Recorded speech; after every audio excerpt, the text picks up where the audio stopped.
ನಾನು ನಿನ್ನೆ ಆಡಳಿತ ಪಕ್ಷದ ಶಾಸಕರು ವಿರೋಧ ಪಕ್ಷದ ಶಾಸಕರ ಹೇಳಿಕೆಗಳನ್ನು ನಾನು ಗಮನಿಸಿದ್ದೇನೆ.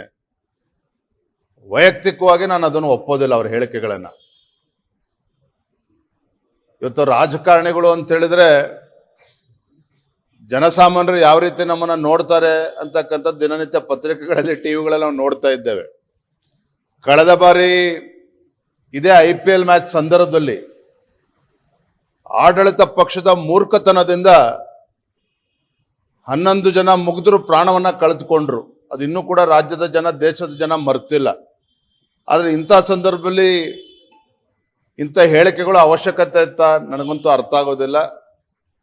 ನಾನಿದ್ರ ಪರವಾಗಿಲ್ಲ. ಒಬ್ಬ ಶಾಸಕರಾಗಿರ್ತಕ್ಕಂಥವ್ರು, ಜನಪ್ರತಿನಿಧಿ ಆಗಿರ್ತಕ್ಕಂಥವ್ರು, ಜನಸಾಮಾನ್ಯರಿಗಿಂತ ನಾವು ವಿಭಿನ್ನ ಆಗಿದ್ದೇವೆ, ನಾವು VIP ಅಂತಕ್ಕಂಥದ್ದು ಇದು ಖಂಡಿತ ಇದು ಒಳ್ಳೆ ಬೆಳವಣಿಗೆ ಅಲ್ಲ. ಇದಕ್ಕೆ ನನ್ನ ಬೆಂಬಲ ಇಲ್ಲ. ನಾನು ನಿನ್ನೆ ಆಡಳಿತ ಪಕ್ಷದ ಶಾಸಕರು ವಿರೋಧ ಪಕ್ಷದ ಶಾಸಕರ ಹೇಳಿಕೆಗಳನ್ನು ನಾನು ಗಮನಿಸಿದ್ದೇನೆ. ವೈಯಕ್ತಿಕವಾಗಿ ನಾನು ಅದನ್ನು ಒಪ್ಪೋದಿಲ್ಲ, ಅವರ ಹೇಳಿಕೆಗಳನ್ನು.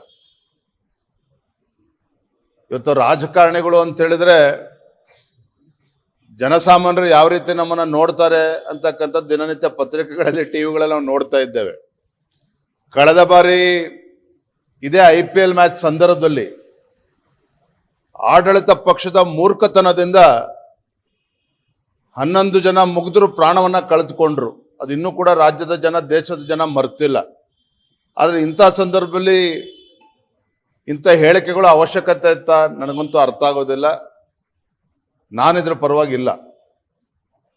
ಒಬ್ಬ ಶಾಸಕರಾಗಿರ್ತಕ್ಕಂಥವ್ರು, ಜನಪ್ರತಿನಿಧಿ ಆಗಿರ್ತಕ್ಕಂಥವ್ರು, ಜನಸಾಮಾನ್ಯರಿಗಿಂತ ನಾವು ವಿಭಿನ್ನ ಆಗಿದ್ದೇವೆ, ನಾವು VIP ಅಂತಕ್ಕಂಥದ್ದು ಇದು ಖಂಡಿತ ಇದು ಒಳ್ಳೆ ಬೆಳವಣಿಗೆ ಅಲ್ಲ. ಇದಕ್ಕೆ ನನ್ನ ಬೆಂಬಲ ಇಲ್ಲ.